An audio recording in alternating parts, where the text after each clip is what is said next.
Hello बच्चों, आज हम पढ़ेंगे representation of images formed by spherical mirrors using रे डायग्राम्स। इट मीन्स आज हमको पढ़ना है रे डायग्राम्स। तो देखिए कि रे डायग्राम्स क्या होते हैं और इनका यूज करके हम कॉनकेव कॉनकेव मिरर में एंड कॉन्वेक्स मिरर में इमेजेस कैसे बनाएंगे। ओके, तो कॉनकेव और कॉन्वेक्स मिरर में इमेज फॉर्मेशन के लिए सबसे पहले हमको पढ़ना जरूरी है रे डायग्राम।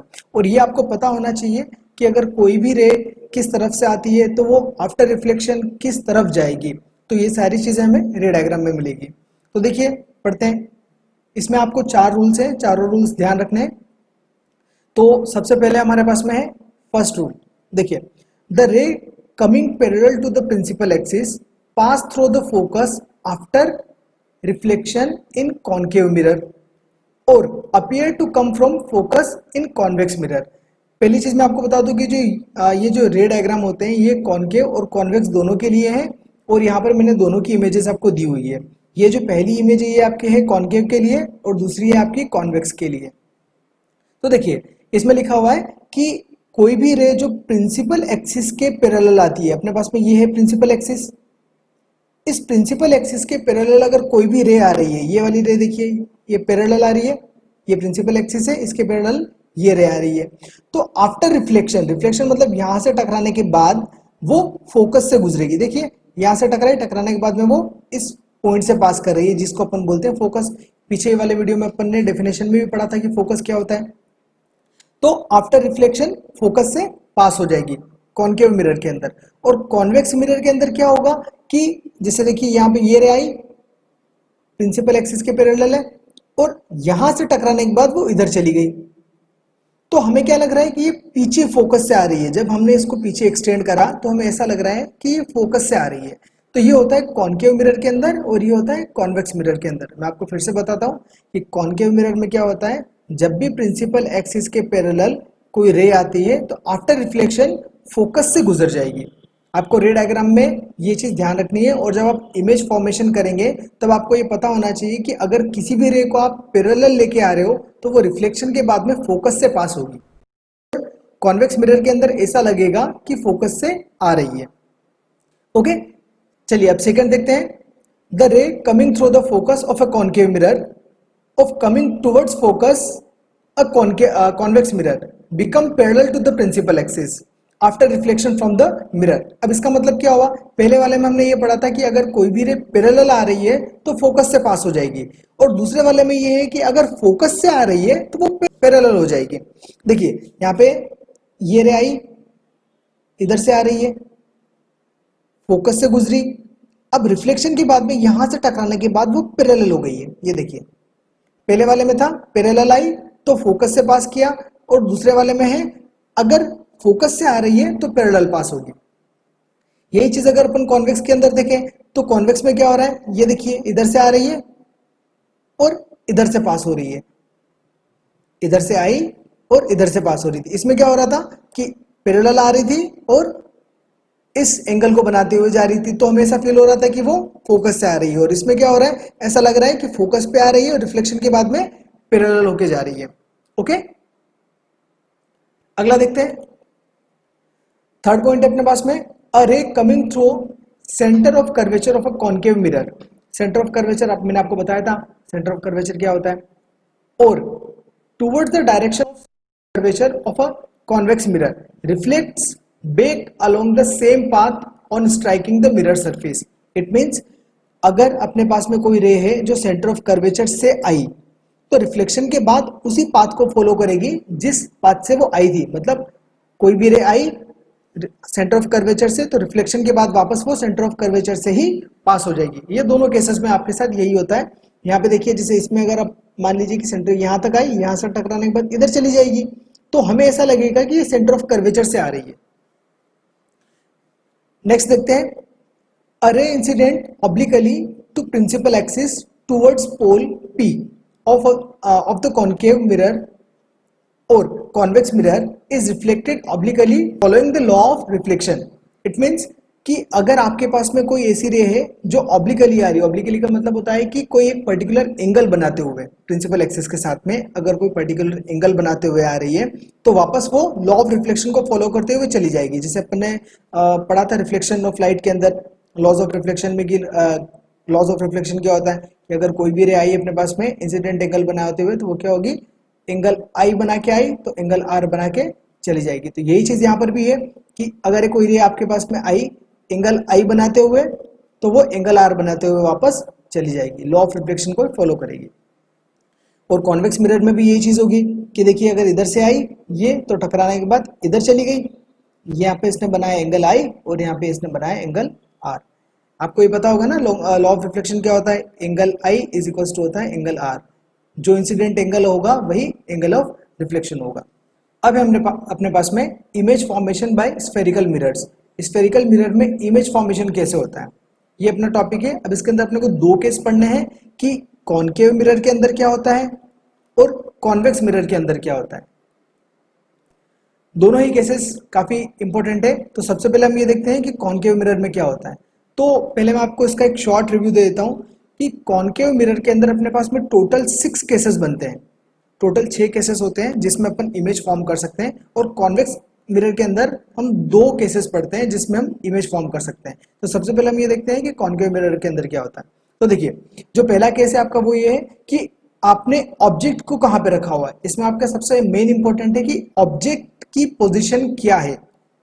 ऑब्जेक्ट की पोजीशन का मतलब ये मतलब क्या होगा कि वो सेंटर ऑफ कर्वेचर पर रखा है, आपने किसी भी मिरर के सेंटर ऑफ कर्वेचर पे रखा है, या फिर आपने फोकस पे रखा है, या फोकस और पोल के बीच रखा है, या सी के पीछे की तरफ बियॉन्ड सी रखा है, या कहाँ पे रखा हुआ है, सी और एफ के बीच में रखा है।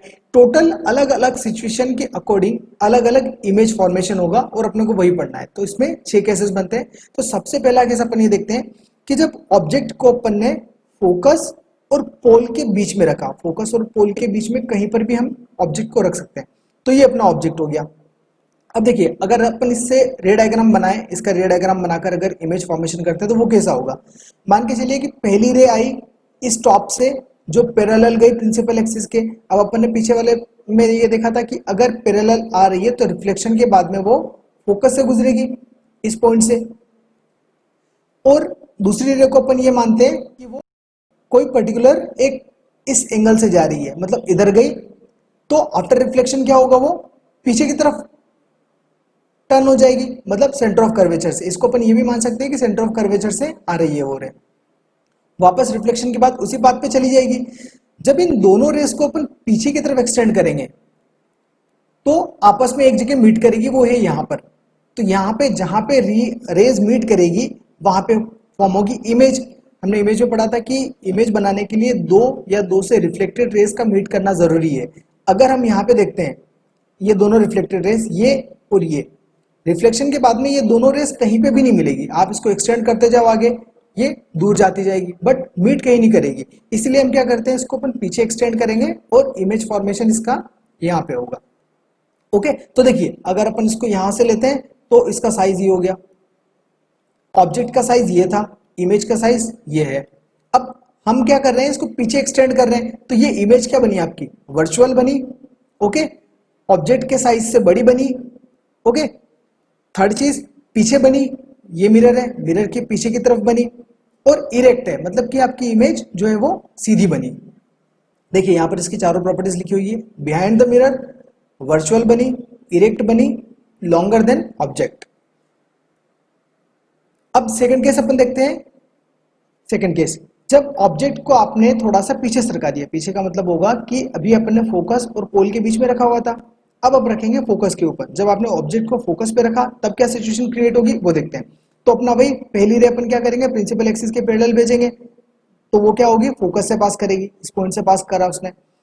उसके बाद में दूसरी रे अपन भेज रहे हैं इस एंगल से, जो कि पास होगी वापस सेंटर ऑफ कर्वेचर से। इसका मतलब ये है कि कोई रे है जो सेंटर ऑफ कर्वेचर से आ रही होगी और वही रे वापस सेंटर ऑफ कर्वेचर से भी जा रही है। तो ये दोनों रेज रिफ्लेक्शन के बाद में क्या होगा, इंफिनिटी तक ऐसे ही चलती रहेगी, और ऑब्जेक्ट जो बनेगा वो आपका इंफिनिटी पे बनेगा। क्योंकि जब रेज आपस में नहीं मिलेगी तो हम ये कंसिडर करेंगे कि जो ऑब्जेक्ट है वो इंफिनिटी पे बन रहा है। और यहाँ पर अगर हम इन रेज को पीछे भी एक्सटेंड करते हैं तब भी इमेज नहीं बनेगी, तब भी रेज पैरेलल ही जाएगी, क्योंकि पैरेलल रेज को या तो आप आगे एक्सटेंड करें या पीछे करें, फिर भी वो मीट कहीं पे भी नहीं करेगी। इसलिए हम ये मानते हैं कि जो इमेज बनेगा वो इन्फिनिटी पे बनेगा। तो देखिए the image is at infinity, correct. Next अपने पास में थर्ड सिचुएशन क्या बनेगी कि हमने ऑब्जेक्ट को फोकस और सेंटर ऑफ कर्वेचर के बीच में रखा है। फोकस और सेंटर ऑफ कर्वेचर के बीच में हम कहीं पर भी ऑब्जेक्ट को रख सकते हैं। अब यहां से भी अपने को वही सिचुएशन फॉलो करनी है कि रे जाएगी पैरेलल, ये रे देखिए जा रही है पैरेलल, प्रिंसिपल एक्सिस के पैरेलल है। रिफ्लेक्शन के बाद में ये फोकस से पास कर रही है और दूसरी रे अपनी ऐसे जा रही है जो कि रिफ्लेक्शन के बाद सेंटर ऑफ कर्वेचर से पास करेगी, और ये दोनों रेज मीट करेगी यहाँ पे इस जगह पे। इस जगह पे इन्होंने मीट करा तो इमेज आपकी बनेगी ये ऐसे, क्योंकि ये रेज नीचे की तरफ मीट कर रही है तो इमेज आपकी ऐसे फॉर्म होगी जो कि उल्टी बनेगी। देखिए यहाँ पे ऑब्जेक्ट का साइज छोटा है, इमेज का साइज बड़ा है, तो इसके सिचुएशन लिखते हैं क्या क्या बनेगी। देखिए बियॉन्ड सी मतलब सी के पीछे, इसका मतलब हुआ कि जब आपने ऑब्जेक्ट को एफ और सी के बीच में रखा तो जो इमेज बन रही है वो आपकी सी से पीछे की तरफ बनेगी, बियॉन्ड सी। दूसरा है रियल, ये एक्चुअल में मिल रही है तो ये इमेज क्या हो जाएगी आपकी रियल। तीसरी है इन्वर्टेड मतलब कि उल्टी बन रही है इमेज, और चौथा है लार्जर देन ऑब्जेक्ट, ऑब्जेक्ट के साइज से बड़ी बन रही है। अब अगला देखते हैं फोर्थ पॉइंट, फोर्थ सिचुएशन या फोर्थ केस बोल सकते हैं इसे। फोर्थ केस में क्या होगा, जब ऑब्जेक्ट को आप सेंटर ऑफ कर्वेचर पे रखोगे। अभी हमने रखा था फोकस और पोल के बीच में थर्ड वाले में, फोर्थ वाले में हम रखेंगे सेंटर ऑफ कर्वेचर पे। तो सेंटर ऑफ कर्वेचर पे हमने ये ऑब्जेक्ट रखा, इससे एक रह गई जो प्रिंसिपल एक्सिस के पैरेलल है, रिफ्लेक्शन के बाद में फोकस से पास हो जाएगी। दूसरी रे फोकस से हम भेज रहे हैं तो जो रे फोकस से पास करेगी वो आफ्टर रिफ्लेक्शन प्रिंसिपल एक्सिस के पैरेलल आ जाएगी। तो इमेज कहां बनेगी, जस्ट यहां पे, मतलब सेंटर ऑफ कर्वेचर पर ही बनेगी। और जो साइज अपने पास में ऑब्जेक्ट का है वही साइज अपने पास में इमेज का भी है। तो इसका मतलब क्या हुआ कि फर्स्ट तो एट ए पे बन रही, सॉरी एट सी पे बन रही है, सी पॉइंट पे मिल रही है इमेज। सेकंड रियल बन रही है क्योंकि देखिए एक्चुअल में यहाँ पे रेस मीट कर रही है। थर्ड इन्वर्टेड बन रही है, उल्टी इमेज बनेगी। और चौथी सेम साइज की बनेगी। तो हमें ये प्रॉपर्टीज इसकी ध्यान रखनी है कि ऑब्जेक्ट को हम कहाँ पे रखेंगे तो क्या इमेज बनेगी और उसकी प्रॉपर्टीज क्या होगी, मतलब वो किस साइज की बनेगी, सीधी बनेगी या उल्टी बनेगी, वो रियल होगी या वर्चुअल बनेगी, और उसका पोजीशन क्या होगा, ये चीजें हमें बतानी जरूरी है। नेक्स्ट पॉइंट हम देखते हैं 5। अब इसमें हम क्या कर रहे हैं कि ऑब्जेक्ट को हम सेंटर ऑफ कर्वेचर के पीछे रख रहे हैं, जस्ट सेंटर ऑफ कर्वेचर के पीछे किसी भी एक पर्टिकुलर डिस्टेंस पे हम रख रहे हैं।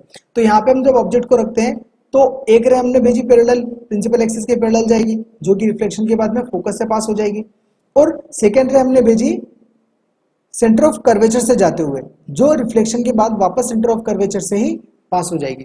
तो ये दोनों कहां पे मिलेगी, इस जगह पे, आफ्टर रिफ्लेक्शन इस जगह मीट करेगी, मतलब सेंटर ऑफ कर्वेचर और फोकस के बीच में इमेज बनेगी आपकी, वो भी उल्टी बनेगी। तो देखिए between C and F image जो बनेगी आपकी सी और एफ के बीच में बन रही है, रियल बन रही है क्योंकि जो रिफ्लेक्टेड रेज है ये एक्चुअल में मीट कर रही है, रियल बनेगी। इन्वर्टेड बनेगी, इन्वर्टेड मतलब उल्टी बनेगी। और स्मॉलर देन ऑब्जेक्ट, ऑब्जेक्ट का साइज बड़ा है, इमेज छोटा है। तो इसका 6 पॉइंट देखते हैं। 6 पॉइंट में क्या है, देखिए अभी अपने पास में जो इमेज रखा हुआ है, सॉरी जो ऑब्जेक्ट रखा हुआ है वो इन्फिनिटी पे रखा हुआ है। इसका मतलब है कि कॉनकेव मिरर से बहुत ज्यादा डिस्टेंस पे आपने, बहुत ज्यादा मतलब ऐसा कि जो आप डिफाइन नहीं कर सकते या बहुत ही ज्यादा दूर है। अभी जो इससे लास्ट वाला केस था इसमें हमने क्या करा था कि सेंटर ऑफ कर्वेचर से पीछे की तरफ, beyond the centre of curvature हमने ऑब्जेक्ट को रखा था, तो उसका इमेज बना था सेंटर ऑफ कर्वेचर और फोकस के बीच में। अब हम क्या कर रहे हैं कि सेंटर ऑफ कर्वेचर से बहुत ही ज्यादा डिस्टेंस पे, मतलब इन्फिनिटी पे हम ऑब्जेक्ट को रख रहे हैं, तब इमेज क्या बनेगा वो हमें देखना है। तो देखिए दो रेज है जो पैरेलल आ रही है, एक रे मान लीजिए ये आ रही है तो यहां से टकरा के वो इस तरीके से पास हो जाएगी, आएगी तो एंगल आर बनाते हो। अगर इसका आप नॉर्मल ड्रॉ करोगे तो समथिंग नॉर्मल इसका ये आएगा, एंगल आई इसने यहाँ बनाया तो एंगल आर इधर बनाएगी, तो वो यहाँ से पास हो जाएगी। सेकंड केस अपने पास में ये रे आ रही है, ये भी एंगल आई बनाते हुए आ रही है तो एंगल आर बनाते हुए चली जाएगी, इधर आई, इधर से आई और इधर से चली गई। तो इन दोनों रेज ने आफ्टर रिफ्लेक्शन कहाँ मीट करा, यहाँ पे, यहाँ बनेगा आपका इमेज।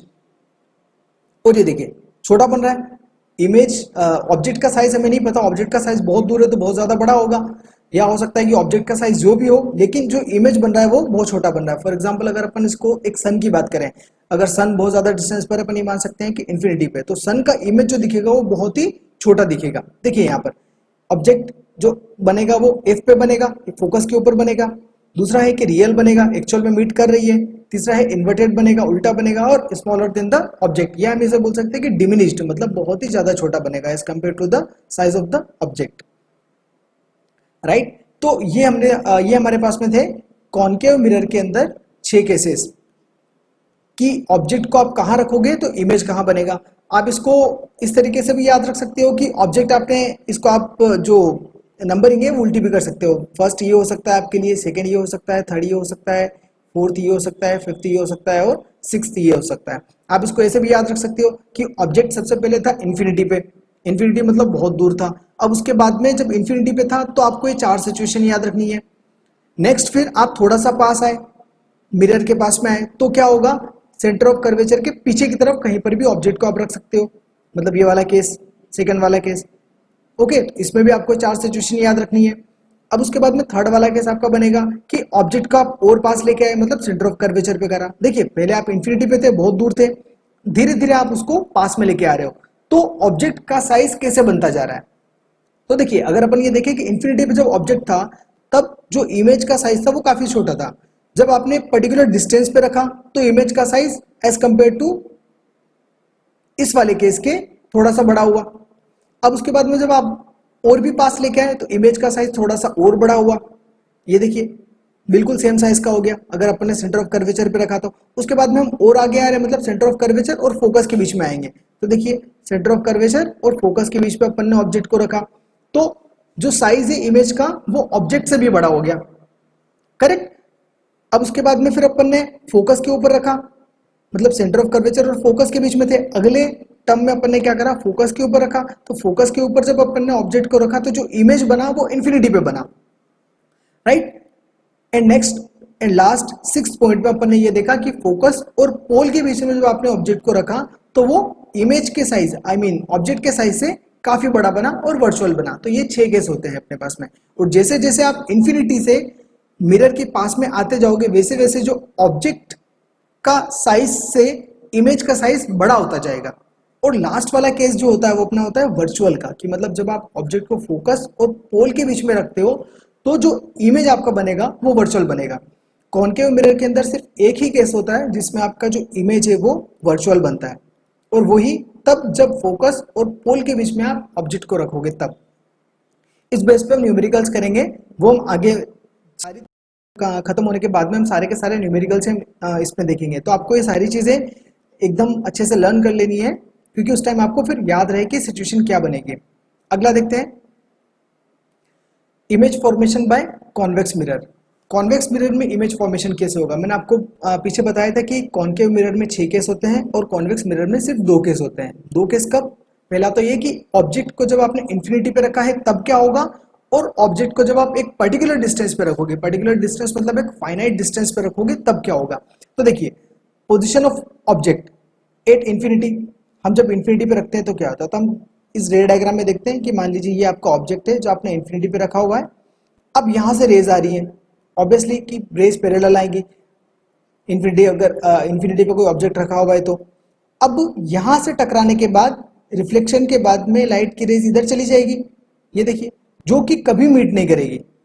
तो हम क्या करेंगे, इन रेज को हम पीछे एक्सटेंड करेंगे, और जब पीछे एक्सटेंड करेंगे तो ऐसा लगेगा कि फोकस से आ रही है। तो इमेज कहाँ बना अपना, फोकस पे, और बहुत ही पॉइंट साइज का इमेज बनेगा, मतलब बहुत छोटा बनेगा। जब ऑब्जेक्ट आपने यहाँ पे रखा इन्फिनिटी पे तो इमेज जो बनेगा वो बहुत छोटा बनेगा। तो देखिए पोजीशन ऑफ द इमेज क्या होगा, at the focus behind the mirror, mirror के पीछे की तरफ बन रहा है। और हम ये जानते हैं कि कॉन्वेक्स मिरर में जो इमेजेस बनती है वो बिहाइंड द मिरर ही बनती है।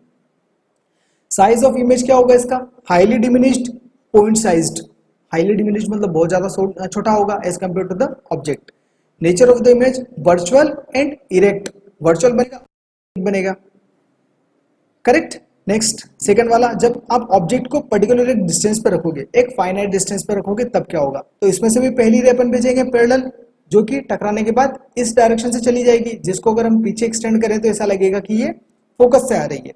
और अगली रे हम भेजेंगे इस तरीके से, तो ये क्या होगी? रिफ्लेक्शन के बाद वापस इधर से ही निकल जाएगी। क्यों? क्योंकि हमें ऐसा लगेगा कि ये सेंटर ऑफ कर्वेचर से आ रही है। जब हम इसे पीछे एक्सटेंड करेंगे तो हमें ऐसा फील होगा कि ये सेंटर ऑफ कर्वेचर से आ रही है।